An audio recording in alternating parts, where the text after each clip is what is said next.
અત્યાર સુધી આપણે ઘણી બધી ગતિઓનો અભ્યાસ કર્યો આ પ્રકરણમાં, સુરેખ પથ પર ગતિ. પણ એક કોમન ખાસિયત, બધી એક પારિમાણિક ગતિઓ આપણે લીધેલી. સુરેખ પથ પર ગતિનું નામ જ એ છે કે એક પારિમાણિક ગતિ થતી હોય, એક જ અક્ષ પર જ્યારે એક જ દિશામાં ગતિ થતી હોય, એક દિશામાં મતલબ એક અક્ષ પર, એક દિશામાં આ બાજુય થઈ શકે અને આ બાજુય થઈ શકે. જો આવી ગતિ થતી હોય તેને આપણે નામ આપ્યું હતું સુરેખ પથ પર થતી ગતિ. હવે ધારો કે આપણે બીજા કોઈ પદાર્થ વિશે વાત કરવા માંગીએ છીએ. અત્યાર સુધી કેવું હતું કે તમે એક સિંગલ પદાર્થની ગતિ વિશે વાત કરતા હતા. સિંગલ પદાર્થની ગતિ મતલબ શું? ધારો કે એક ઉદાહરણ લઈએ. તમને એક દાખલો મેં ગણાવ્યો હતો જેમાં એવું હતું કે એક ખેલાડી શિરોલંબ ઉર્ધ્વ દિશામાં 29.4 મીટર પર સેકન્ડ ઝડપથી એક બોલને ઉછાળે છે. તો તમારે એ બોલની ગતિ માટે બધી ગણતરીઓ કરીને દેખાડવાની હતી. પણ અગત્યની વસ્તુ એ હતી કે આખા દાખલામાં તમે ફક્ત એ એક બોલની ગતિ વિશે અભ્યાસ કરતા હતા, બીજી કોઈ જ વસ્તુની ગતિ એની સાથે સંકળાયેલી નહોતી.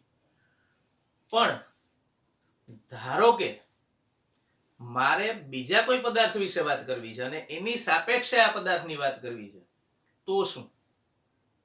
થોડું એક્ઝામ્પલથી સમજીએ. ધારો કે મેં એવું કીધું કે ભાઈ 100 વ્યક્તિ બહુ પૈસાદાર છે. તો એ બહુ પૈસાદારની વ્યાખ્યા શું? બહુ પૈસાદાર કોને કહેવાય એની કોઈ વ્યાખ્યા ખરી નથી. તો તમારે સાપેક્ષ ખ્યાલનો યુઝ કરવો પડે. આપણે જ્યારે આ પ્રકરણ શરૂ કર્યું ત્યારે મેં તમને એવું કીધેલું કે ગતિ એક સાપેક્ષ ખ્યાલ છે. તો સાપેક્ષ ખ્યાલનો ઉપયોગ જ્યારે કરીએ ને ત્યારે કામ ઈઝી થઈ જાય. ધારો કે હું જ્યારે તમને એવું કહું છું કે ભાઈ 100 વ્યક્તિ બહુ પૈસાદાર છે, તો એનાથી ક્લિયર નથી થતું એ કેટલો પૈસાદાર છે. ધારો કે તમે એ વ્યક્તિને પૂછશો ભાઈ તું બહુ પૈસાદાર છે, ડિપેન્ડ્સ એ વ્યક્તિ પોતે શું વિચારે, એ તમને હાય પાડી શકે ને નાય પાડી શકે. ધારો કે એના ખિસ્સામાં 1 લાખ રૂપિયા છે અત્યારે, તો એવું કહી શકે હા હું પૈસાદાર, ભલે ને બેંકમાં કશું જ ના હોય, કોઈ પ્રોપર્ટી ના હોય, કશું જ નહીં. કેમ? તો કે મારા ખિસ્સામાં 1 લાખ રૂપિયા, તો હું પૈસાદાર કેવો જ ને, કેમ નહીં? બીજી રીતે વિચારો, બીજું એક્ઝામ્પલ વિચારો. માની લો કે એ વ્યક્તિ જોડે 10 કરોડ રૂપિયા છે, 1 લાખ નહીં, 10 કરોડ રૂપિયા છે. તમે એને પૂછશો ભાઈ તું બહુ પૈસાદાર છે? બની શકે એ વ્યક્તિ પોતાની સરખામણી કોઈ મોટા ઇન્ડસ્ટ્રીયલિસ્ટ જોડે કરે અને એમ કે ના ના યાર હું કઈ પૈસાદાર ના કહેવાય. પૈસાદાર તો 100 ભાઈ કહેવાય કે જેમનું લાખ કરોડનું 1 લાખ કરોડનું બિઝનેસ એમ્પાયર છે. તો એમની સામે તો હું કઈ ના કહેવાય. તો મુદ્દો એ ક્લિયર થયો કે ભાઈ સાપેક્ષ ખ્યાલ એ બહુ અગત્યની વસ્તુ છે. અને આપણે ઇવન આ પ્રકરણની શરૂઆતમાં મેં કીધું એમ સાપેક્ષ ખ્યાલ વિશે વાત પણ કરેલી કે ગતિ સાપેક્ષ ખ્યાલ છે. અવલોકનકાર જે પરિસ્થિતિમાંથી, જે સ્થાનેથી અવલોકન કરે એને આપણે નામ પણ આપેલું નિર્દેશ પ્રેમ. તો ફાઇનલી સિચ્યુએશન એવી આવે છે કે જ્યારે તમારે પ્રોપર વાત કરવી હોય, બહુ પ્રિસાઇઝલી વાત કરવી હોય, ત્યારે કોઈનો સંદર્ભ લેવો જોઈએ. હું તમને જ્યારે એમ કહું છું કે ભાઈ 100 વ્યક્તિ બહુ પૈસાદાર છે, ત્યારે મારે કેવું જોઈએ? તમે કોઈ વ્યક્તિને ઓળખતા હો ને એના વિશે કે ભાઈ જો તું આ વ્યક્તિને ઓળખે છે ને, બસ એના કરતા 10 ગણો પૈસાદાર છે. તો હવે તમને એક પ્રોપર ખ્યાલ મળ્યો કે હું જેના વિશે વાત કરી રહ્યો છું, ભલે તમે એ વ્યક્તિને ડાયરેક્ટલી નથી ઓળખતા, તમે તો મેં જેની જોડે ઓળખાણ કરી મેં એમ કીધું કે ભાઈ આ તારો ભાઈબંધ છે ને અથવા તારો ઓળખીતો હોય ને એના કરતા 10 ગણો પૈસાદાર, તો તમે અંદાજ મેળવી શકો. તો સાપેક્ષ ખ્યાલ અથવા સરખામણીનો ખ્યાલ આપણને ઘણીવાર યુઝફુલ થાય છે. અને કોઈ ઓકવર્ડ પ્રકારના પ્રોબ્લેમ્સ હોય, ખાસ કરીને ગતિને લગતા, હવે આપણે પાછા આપણા મુદ્દા પર આવીએ કે ગતિને લગતી સાપેક્ષતાની વાત હોય ત્યારે તમારે આ ચેપ્ટરમાં સાપેક્ષ વેગની જરૂર પડે. ગતિને લગતી સાપેક્ષતા કોને કહેવાય? ધારો કે હું એમ કહું છું કે ભાઈ એક ટ્રેન 100 કિલોમીટર પર અવરની સ્પીડથી આ દિશામાં જઈ રહી છે. 100 કિલોમીટર પર અવર સ્પીડથી આ દિશામાં જઈ રહી છે. ઓકે, હવે હું તમને એમ પૂછું કે ભાઈ કલાકમાં કપાયેલું અંતર કેટલું? તમે કહેશો 100 કિલોમીટર. બરાબર છે, ઇટ્સ ઓકે. એક જ ગતિ હતી ત્યાં સુધી કોઈ કન્ફ્યુઝન નહોતું. પણ જેવી વાતમાં બીજી ગતિ એન્ટર થઈ, હવે હું તમને એવું કહું છું કે ભાઈ એ ટ્રેનની અંદર કોઈ વ્યક્તિ 5 કિલોમીટર પર અવરની સ્પીડથી ચાલે છે તો 5 મિનિટની અંદર કપાયેલું અંતર કેટલું? 5 મિનિટમાં એ વ્યક્તિએ કેટલું અંતર કાપ્યું? તો તમને સાપેક્ષ વેગનો ખ્યાલ હોવો જરૂરી છે. કારણ ટ્રેન આ દિશામાં જાય છે 100 કિલોમીટર પર અવર, 5 કિલોમીટર અવર સ્પીડથી પેલો વ્યક્તિ આ દિશામાં જાય છે. કદાચ બની શકે કે 5 કિલોમીટર પર અવર થી આ દિશામાં જતો હોય, તો ફાઇનલી બે કિસ્સામાં તમને પાછા જવાબ અલગ અલગ મળશે કે 5 મિનિટમાં કપાયેલું અંતર કેટલું.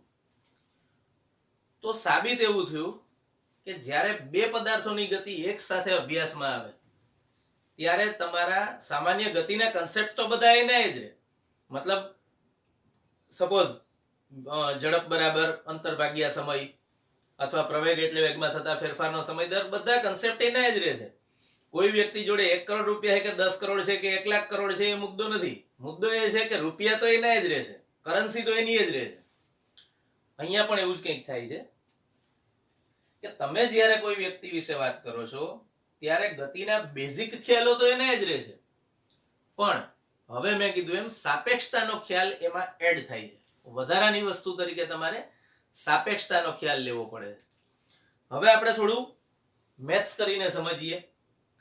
ધારો કે હું બે ગોળાઓ વિચારું છું. સપોઝ આ છે ગોળો A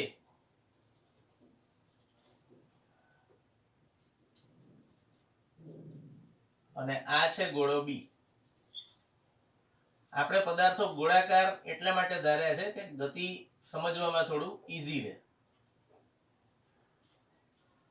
આ A અને B બંને એક સપાટી પર ગતિ કરી રહ્યા છે. દેખીતી વાત છે એક પરિમાણિક ગતિ કરી રહ્યા છે, કારણ કે આપણે અત્યારે એક જ પરિમાણ વિશે વાત કરી છે. ધારો કે હું એ કહી દઉં કે આ સપાટી પર અહીંયા છે x બરાબર 0. આ બિંદુને મેં x બરાબર 0 કહી દીધું. તો આનું સ્થાન અહીંથી ધારો કે x એ 0 છે અને ધારો કે આ બીજો ગોળો છે એનું સ્થાન અહીંથી xb 0 છે. કૌંસમાં 0 મેં એવું દર્શાવવા માટે લખ્યો છે કે આ સમગ્ર પરિસ્થિતિ t બરાબર 0 સમયે છે. હવે મેં કીધું એમ બંને પદાર્થો ગતિ કરે છે એક જ દિશામાં. એ ખાસ ધ્યાનમાં રાખજો. તો ધારો કે આ a નો વેગ આ દિશામાં છે va જેટલો અને ધારો કે b નો વેગ પણ એ જ દિશામાં vb જેટલો છે.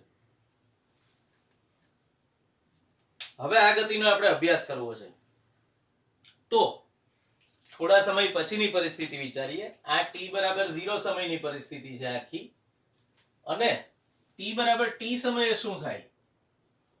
મતલબ થોડો સમય પસાર થઈ ગયો t જેટલો, ત્યારે શું થાય છે એ જોઈએ. હવે બીજી આકૃતિમાં જો આ ગોળો જે અહીંયા હતો એ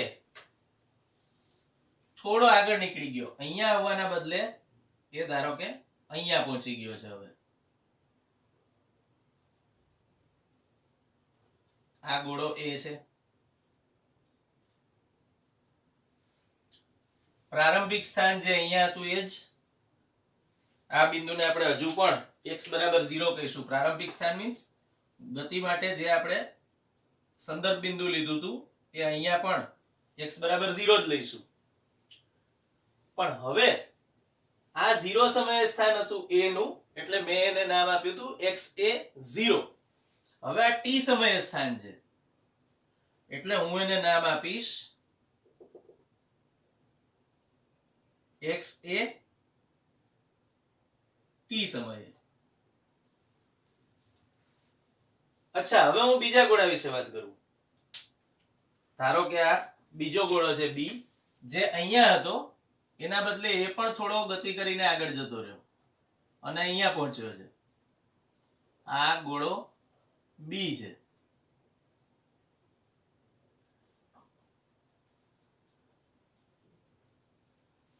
અને હવે ગોળા બી નું જ્યારે નવું સ્થાન મારે દર્શાવવું હોય ત્યારે હું એને પણ શું સંજ્ઞા આપીશ?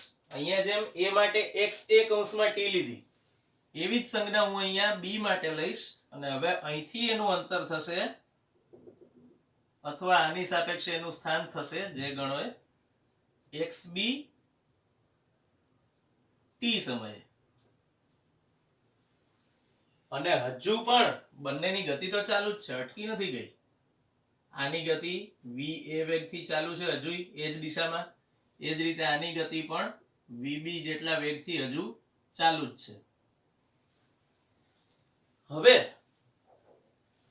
હું જ્યારે b ની ગતિની વાત કરવા માંગતો હું a ની સાપેક્ષે, ત્યારે હું શું કહું છું? પહેલા તો b અને a ના સ્થાન હું શોધી કાઢું. ધારો કે t બરાબર 0 સમયે સ્થાનની વાત કરીએ તો t બરાબર 0 સમયે a નું સ્થાન xa0 તથા b નું સ્થાન xb0 છે.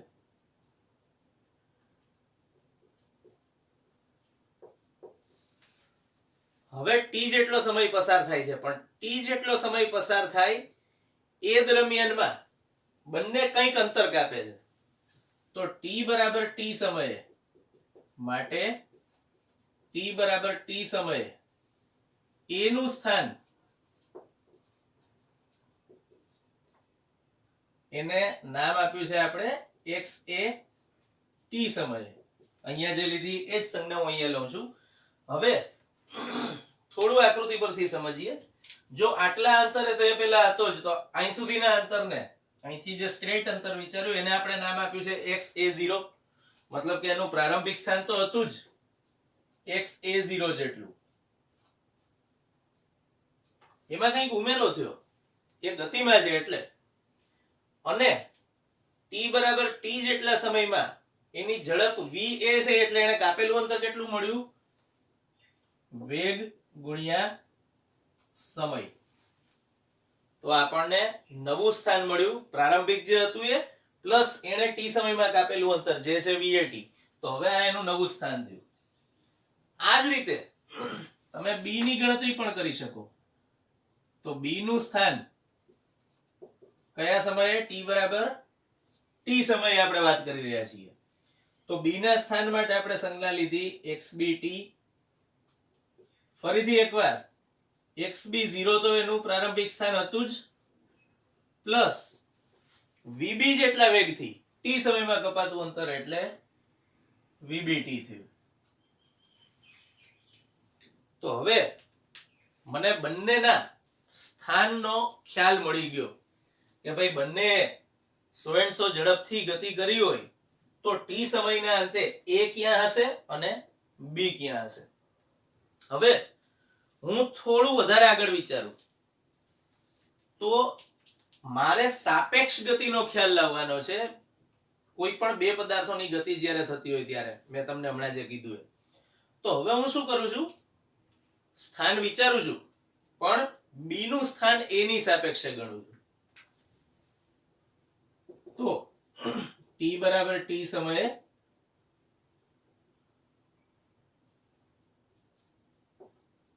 b નું સ્થાન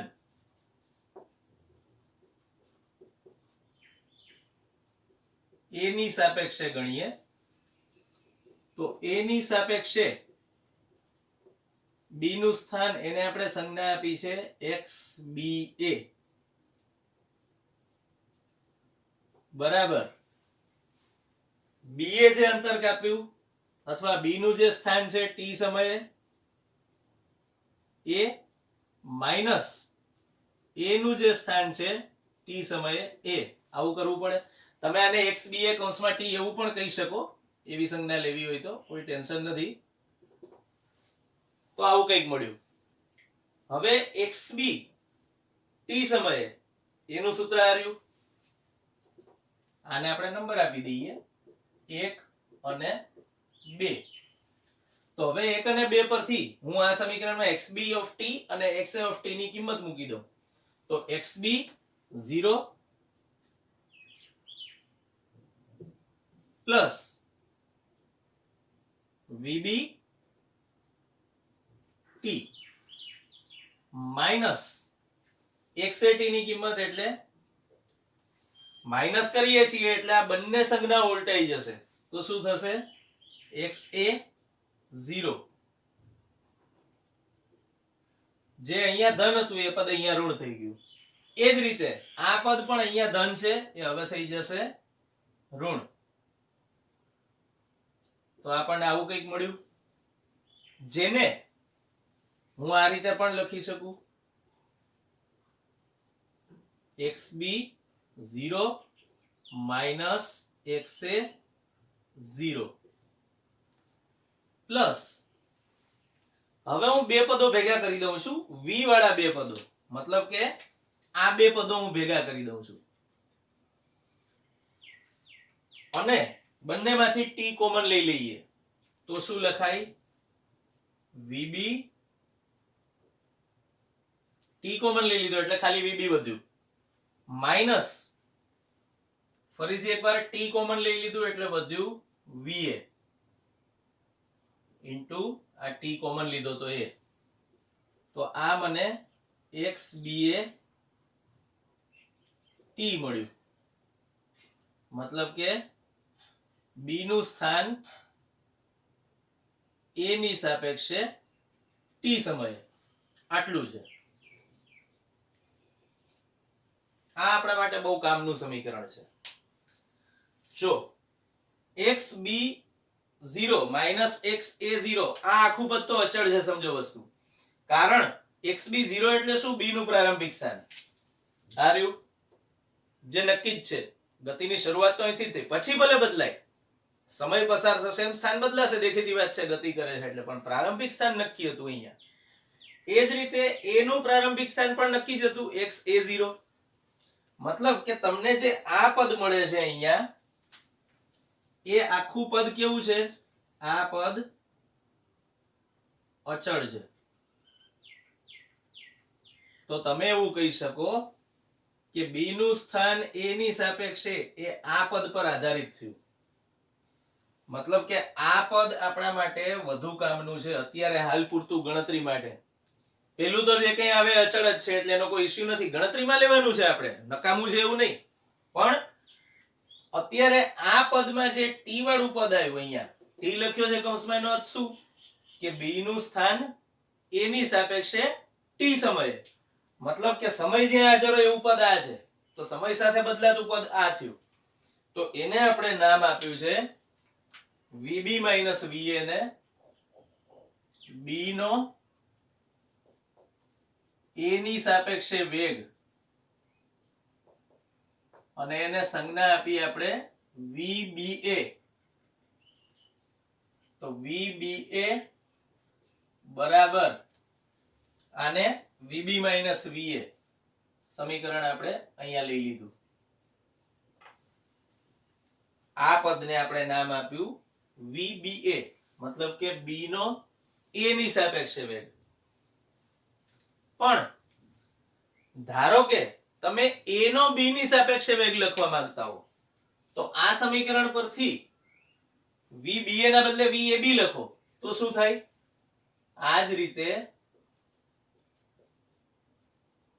ધારો કે મેં અહીંથી ગણતરી એવી જ રીતે કરી હોત, t બરાબર t સમયે a નું સ્થાન b ની સાપેક્ષે, તો હું અહીંયા લખત xab કૌંસમાં t બરાબર xat માઇનસ xbt. મતલબ કે જ્યાં જ્યાં a અને b જે ક્રમમાં છે ઉલટાઈ જાત. અહીંયા લખાત xabt, અહીંયા લખાત xa0 માઇનસ xb0. પણ આનું આપણે હાલ પૂરતું કોઈ કામ નથી એટલે આપણે આની ચર્ચા નથી કરતા. આપણા માટે મેં કીધું એમ કામનું પદ આ છે એટલે આપણે આની ચર્ચા કરીએ છીએ. તો હવે અહીંયા શું આવત? va minus vb. તો આ જ રીતે a નો b ની સાપેક્ષે વેગ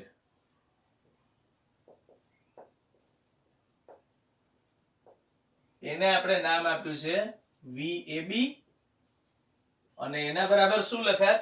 VA માઇનસ VB લખાત. અચ્છા, હવે VA માઇનસ VB ને તો હું આવી રીતે પણ લખી શકું, માઇનસ VB માઇનસ VA લખી શકાય.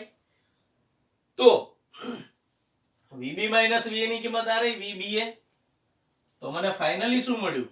VAB બરાબર માઇનસ VBA. તો A નો વેગ B ની સાપેક્ષે કેટલો છે? મૂલ્ય એટલું જ જેટલો B નો A ની સાપેક્ષે હતો, પણ વિરુદ્ધ દિશામાં છે. હવે સાપેક્ષ વેગ વિશે વધારે આગળ ચર્ચા કરીએ અને આ સમીકરણ પરથી આપણે વધારે થોડી સમજૂતી મેળવીએ ગ્રાફ દોરીને. એ પહેલા અમુક વસ્તુઓ ધ્યાન પર લાવવાની છે. એમાં સૌથી પહેલી બાબત એ છે આપણે એને થોડું વધારે ધ્યાન પર લાવવાનું છે.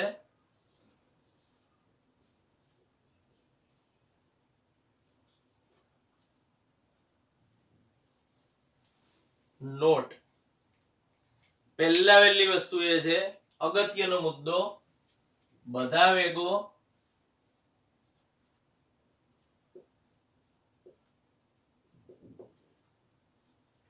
જમીનની સાપેક્ષે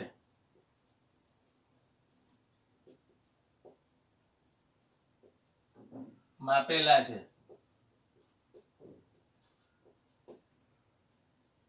જમીનની સાપેક્ષે માપવાનું કારણ છે કે જમીન સ્થિર હોય છે, આપણે જાણીએ છીએ.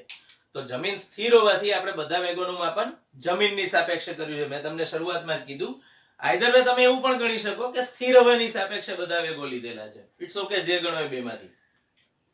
બીજી વસ્તુ કે આપણે જે કંઈ ચર્ચા કરી એ બધી જ ચર્ચા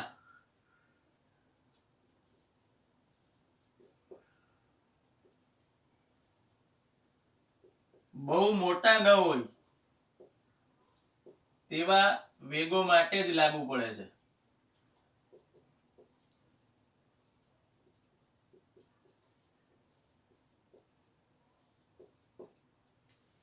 પાછું બહુ મોટા ના હોય એનો અર્થ શું?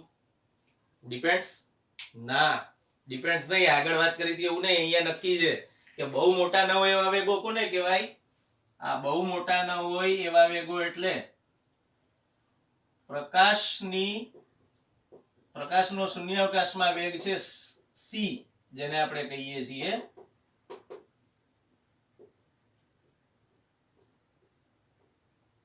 એની સરખામણીમાં વાત થઈ રહી છે. પ્રકાશનો શૂન્યાવકાશમાં જે વેગ છે c, એની સરખામણીમાં જે બહુ મોટા ન હોય એવા વેગો, મતલબ 200 કે 500 કિલોમીટર પર અવર સ્પીડ ને પણ તમે પ્રકાશના વેગની સરખામણીમાં તો અવગણી શકો. પ્રકાશનો વેગ કેટલો? એપ્રોક્સ 3 લાખ કિલોમીટર પર સેકન્ડ શૂન્યાવકાશમાં પ્રકાશનો વેગ. તો એની સરખામણીમાં બધા અવગણ્ય છે, એટલે મોસ્ટલી એના માટે આ ચર્ચા લાગુ પડે છે. બીજી વસ્તુ એ છે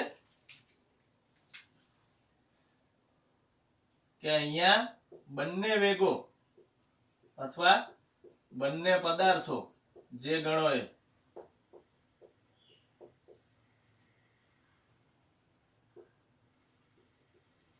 એક જ દિશામાં છે. જુઓ, શરૂઆતમાં આપણે જે આકૃતિ દોરી હતી VA પણ આ દિશામાં છે અને VB પણ આ દિશામાં છે, જે જળવાઈ રહે છે. બીજી આકૃતિ જે t બરાબર t સમય માટે દોરી એના માટે પણ. તો આપણે બંને વેગો એક જ દિશામાં લીધા છે. માની લો કે પરસ્પર વિરુદ્ધ દિશામાં હોત તો શું થાત? સાપેક્ષ વેગ એકમાત્ર એવી ભૌતિક રાશિ છે જે વિરુદ્ધ દિશામાં હોય ને ત્યારે સરવાળો થાય અને સમાન દિશામાં હોય ને ત્યારે બાદબાકી થાય. આવું થવાનું કારણ શું એ થોડું સમજીએ. જો અમુક બાબતો એવી છે જે આપણી બુકમાં આપવામાં નથી આવી, પણ અગત્યની ખરી સમજવાની દ્રષ્ટિએ. આપણે જાણીએ છીએ કે ફિઝિક્સ ગોખણિયાઓનો વિષય નથી. ફિઝિક્સમાં તમે જ્યાં સુધી કોઈ કન્સેપ્ટ પ્રોપરલી સમજી ના લો ત્યાં સુધી તમે એનો ઉપયોગ પ્રોપરલી નહીં કરી શકો, અને ઉપયોગ પ્રોપરલી નહીં કરો તો દેખીતી વાત છે ફાઇનલી આપણે ફિઝિક્સમાં ઊંધું વાળીશું બધું. એવું ના બને એના માટે આપણે જે તે કન્સેપ્ટ ચાલે છે એ પૂરેપૂરા ફોકસથી ભણવાનો છે અને જોડે જોડે એને ઉતારવાનો છે મગજમાં. તો બંને પદાર્થો એક જ દિશામાં હોય ત્યારે શું થયું? જો વેગોની બાદબાકી થઈ બે જગ્યાએ થઈ, અહીંયા અને અહીંયા પણ. પણ જ્યારે બે વેગો પરસ્પર વિરુદ્ધ દિશામાં હોય ત્યારે સરવાળો કેમ થાય છે? સરવાળો થવાનું કારણ છે, ધારો કે મેં એમ કીધું કે ભાઈ એક પદાર્થ 5 કિલોમીટર પર અવર સ્પીડથી આવી રહ્યો છે આ દિશામાં, મારો અંગૂઠો ગતિની દિશા દર્શાવે છે.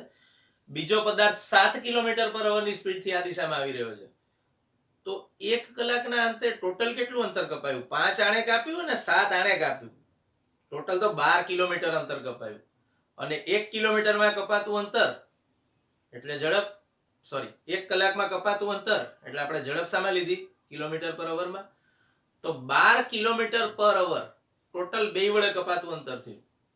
તો તમે એવું કહી શકો કે આની સાપેક્ષે આનો વેગ 12 કિલોમીટર પર અવર છે આ દિશામાં. તમે સાપેક્ષ વેગની જ્યારે વાત કરી ત્યારે તમે એને સ્થિર ધારી લીધું છે, ગણતરી પૂરતું, સમજવા પૂરતું. એ જ રીતે જ્યારે હું આ પદાર્થની સાપેક્ષે આની વાત કરું તો હું એમ કહી શકું કે 12 કિલોમીટર પર અવર જ, ફરીથી એકવાર, પણ આ દિશામાં. મેં શું કીધું અહીંયા કે આપણે બધા વેગો જમીનની સાપેક્ષે માપેલા છે. મતલબ કે સાપેક્ષ વેગ પરસ્પર વિરુદ્ધ દિશામાં હોય ત્યારે સરવાળો થયો. અને ધારો કે અહીંયા જોયું એમ બંને પદાર્થો એક જ દિશામાં ગતિ કરતા હોય ને તો વેગોની બાદબાકી થાય. સમજવા માટે એનું પણ એક ઉદાહરણ લઈએ. ધારો કે હું ચાલતા જઈ રહ્યો છું, મારી સ્પીડ છે 5 કિલોમીટર પર અવર. મારી જોડે બીજી કોઈ વ્યક્તિ જે ચાલી રહી છે એની સ્પીડ પણ 5 કિલોમીટર પર અવર છે. તો અમે બંને જણ એકબીજાની સાપેક્ષે સ્થિર જ રહીશું. તો મારો વેગ એ વ્યક્તિની સાપેક્ષે અથવા એ વ્યક્તિનો વેગ મારી સાપેક્ષે 0 ગણાશે, કારણ કે બંને સમાન દિશામાં છે. 5 - 5 = 0. જોઈ લો, સમાન દિશામાં બાદબાકી થઈ. તો મારા માટે એ વ્યક્તિ અથવા એના માટે એ વ્યક્તિ માટે હું ગતિમાં જ નથી એવું કહી શકાય. અને લાસ્ટ, આ થિયરી તમે આ સિવાય બીજા નામે પણ સમજી શકો છો, સાપેક્ષ સ્થાનાંતર.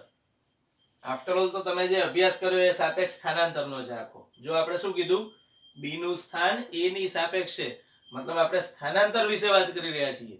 તો સ્થાનાંતરના સમીકરણમાં એક પદ આવ્યું છે વેગ પર આધારિત હતું અને એ પદને આપણે નામ આપ્યું છે સાપેક્ષ વેગ. એટલે એકચ્યુઅલી તમે સાપેક્ષ ગતિમાં સાપેક્ષ સ્થાનાંતરનો અભ્યાસ કરો છો. સાપેક્ષ વેગ તો એને સમજવા માટેનો એક ઉપાય છે, એક ઈઝી વસ્તુ આપણે બનાવી દીધી કે ભાઈ આવી રીતે સાપેક્ષ વેગની પણ ગણતરી કરી શકાય છે. હવે આપણે જે કંઈ લાસ્ટ ઇક્વેશન જોયું, આ ઇક્વેશન પરથી અગેન ફિઝિક્સમાં જે જરૂરી છે ગ્રાફ વિશે આપણે વાત કરીશું કે બે પદાર્થોના આપણે ગ્રાફ લઈને જોઈશું કે આ સમીકરણનું અર્થઘટન શું થાય છે.